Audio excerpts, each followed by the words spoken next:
Hello everyone, welcome to Telangana Exam Center. I hope that you are all doing well and following my lectures very regularly. It is expected from all of you that whatever we are doing here, you are taking down in your notes, whether it is current affairs full-fledged in the form of a complete video or in the shorts. It's your duty that you have to keep a separate book for the Telangana current affairs. Don't do more of the fancy things like for Telangana polity one book or Telangana economy current affairs one book, Telangana GK one book. That is not required because we do not have such kind of elaborate segregation as we have in the UPSC. So you just put one book with regard to Telangana current affairs and keep on writing it, keep on revising it.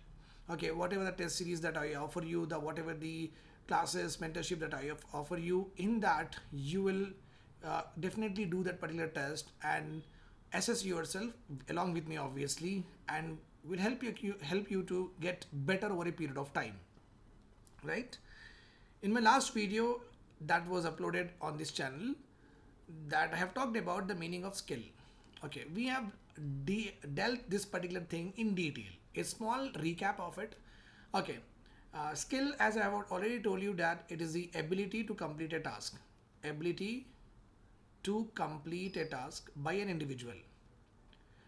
Means if I ask A, please carry out the profit and loss, whether a company is doing profit and loss, and I hand over him the accounts of the company, whether he is able to do so or not, that is called a skill. If I ask a person to do makeup to me, whether she or he is able to do it or not, then that is the skill. If I ask a person to make a mobile phone, if he is doing it or trying to be a part of a team which is manufacturing mobile and contributing his share of knowledge with regard to electronics or with regard to mechanical engineering or with regard to semiconductor whatsoever, then it is a skill. If I ask somebody to move a particular products from one place to another place, for that purpose he has to drive a truck or a he has to drive a air cargo, whatever it is he able to do or not? Okay, so basically skill is nothing but ability to complete a particular task is called a skill. Okay, and this skill we can get it from education. Okay, because education teaches us mathematics, we will understand that okay, this is how the subtraction, calculation, additions to be done when you're doing with accounts in the businesses, right? Skill is also important with regard to what training. Suppose a lot of time happens that if a mechanic is there, he generally have small children's young children's joining him, and basically he is training them, obviously informal training, but still over a period of time that particular young individual will also learn how to make a puncture, how to make what any kind of gear problem or a chain problem, etc. So he is imparted skill through training. Now experience is there. Experience comes from doing a particular activity again and again. Basically you can understand the example here is coaches, like cricket coach is there, he teaches a lot of people. It's not about the skills that he teaches, obviously skills are being imparted, but he teaches his experience more, he carries the experience a lot here. Whereas astrologers, based on experience only, they will try to suggest what is going to happen and what is good or what is bad, etc, so on and so forth, right? So skill is being imparted in the form of education, training, or through experiences. Skills are being imparted to a particular individual. This part is very clear. Now the problem here is if the skill is having some hindrance factor. Okay, if a person has learned how to do the typewriting, but if the technology comes in replaces with the help of computer, then the skill may become what, obsolete. The skill may become obsolete. Here comes actually the reskilling and upskilling things. That is what our question is all about. Over a period of time, if you are concentrating with regard to what doing lot of things with regard to ICT, but you don't have artificial intelligence or machine learning or deep learning under it.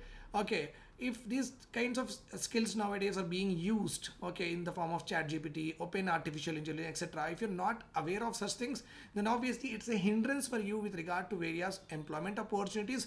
More so ever for your career development also, it will become what, hindrance too. I hope this is all clear to you. These are the basic concepts with regard to skilling. I have told you we have to also learn about reskilling and upskilling. Here 3-4 points I have told you. What is skill? Ability to complete a task. Then I have given some example how what is the meaning of a skill, like if you're able to do profit and loss accounts or not, you're able to move a cargo or a aeroplane from one place to another place, that is a skill. Then I have also spoken about skills are being imparted to an individual through education, training, okay, and experiences. Then I told about skills are not absolute. Okay, they are what sometimes over a period of time it became what obsolete. And any skill that you have, it should have the possessing of what any skill will have income generating, okay, income generating capacity. Any skill if you have income generating capacity. Okay, our mothers also cook food for us. This is like a skill that I cannot do obviously, and many of you may not be doing it. Okay, so cooking a food is skill, but as because she does it for the parents, for the children and for the husband, so it is not compensated. But the same mother if goes out and try to do cooking for some other people, she will be paid. So what I mean here is she is able to make food, that is a skill, right? So every skill is actually income generating only. But the skill, if it becomes very common, if suppose like in future all of us are a very pro and lot of things that we are using to prepare the food becomes most of them are ready made, and we are mainly majorly based on what processed food or the frozen food, etc., just like what was there in the US and the European countries. If suppose this kind of lifestyle comes into picture, then the cooking skill will lose its relevance, because we just take a burger, we just take a bread and put some cheese and put something there. Okay, that's how we are able to change our lifestyle in this way. Then what will happen, the cooking skill will become what obsolete, there won't be takers for it. Okay, the meaning here, if a particular skill is possessed by all of us, then obviously what will happen, there is a problem with regard to its income generating capacity. There's a problem with regard to its income generating capacity. I hope this is clear to you. Okay, right. So that's why I have told you that, sorry for the disturbance, that's why I have told you that skills are not obsolete. One or the other day, when all of us acquires a skill, it becomes what? Zero, and you have to go for another skill. Once upon a time, everyone is having C language, everyone has learned. Then after that, C++, everyone has learned. Now, are they relevant to us? No, because this is a basic languages. Advancement is one. Okay, technological upgradation is only called as advancement here. Plus, everyone is possessing. Then when everyone is possessing, you will not be paid. If the technology itself changes and goes with a very good transformation, then also that skill will not be what absolute. It will become obsolete. Remember this point. So that is how the skilling works in our day-to-day life, right? If suppose just imagine a point here, many of the people does not know how to drive a car. If everyone knows how to drive a car, then this car driving skill will become again what? Obsolete. Okay, that's why skills are not absolute. Remember this point. Okay, right. Now we have to, when we talk about this particular answer, skilled human resources. Obviously, if in my home, if my father, mother, and my elder brother and two sisters, if all of them are skilled, just imagine a point here. Just put yourself in the same situation that I put myself into, and just try to see that how your house will develop. First of all, your home. Suppose every one of your skill, one is doctor, one is like engineer, one is like a teacher, educator. If every one of them are possessing some of the other skills, obviously your income level will increase, right? Your income level you will go for rapid development will happen. Yes, rapid development will happen. Okay, you are able to secure yourself social security, you can invest in that. Yes, you can invest in insurance, pension, etc., so and so forth, right or wrong. You can get more employment opportunities. Yes, you can get more employment opportunity. Not only India, you can move to other countries also. Yes, you can move, so you can also bring in remittances, bring in remittances. As because all of you are possessing skills, some or the other time you may feel like to become an entrepreneur, so it will also harness your entrepreneurial capabilities or not. Yes, it will harness. Okay, when all of you are skilled and able to generate income by yourself, obviously you will not take the help of the government. So but financial burden on the government will reduce or not. Yes, it will reduce, right? So all of these things will come into picture for a country also. We'll see them one by one, but no need to worry about it. But I told you in a way that you understand it better, and the same phenomena also happens in the country also, right? So when we are talking about skill, you have to say that skill is very important. That is the introduction, and you can give whatever we have just now discussed in that, some of the tidbits you can give in the introduction. Then you have to talk about the report, that how how many in Telangana has been skilled and how much opportunity is there, etc. You have to do that. Okay.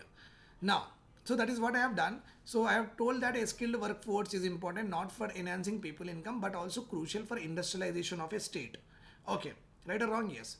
Cross-country experiences shows that industrialization initiatives can be successful when the availability of skilled labor force is there. When the labor force is skilled, then the industrialization was always rapid.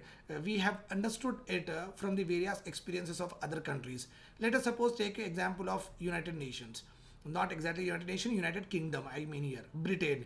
Industrialization happened in UK into 1800s. So obviously for the industrialization to happen, to assemble things, to deassemble things, to coat things, to galvanize things, okay, to make a steel, the iron resistant free, etc. If all of these need to be done, okay, then obviously the workforce in the Britain would have been skilled or not to do all of this. Then only industrialization has flourished, right or wrong. So that is what the first paragraph here also is telling, that if you are if a skilled workforce, as such in our home also, if you are all our skills possessing skills, then obviously our income will enhance. In the same way, skill not only enhance the people's income but also helps a country to go for what, very rapid industrialization. Why? Because cross-border experiences that we have seen, any industrialized country has always had a very good skill force. The study by the National Skill Development Corporation has revealed that this is the problem that we are facing. India is having, and Telangana also is having, very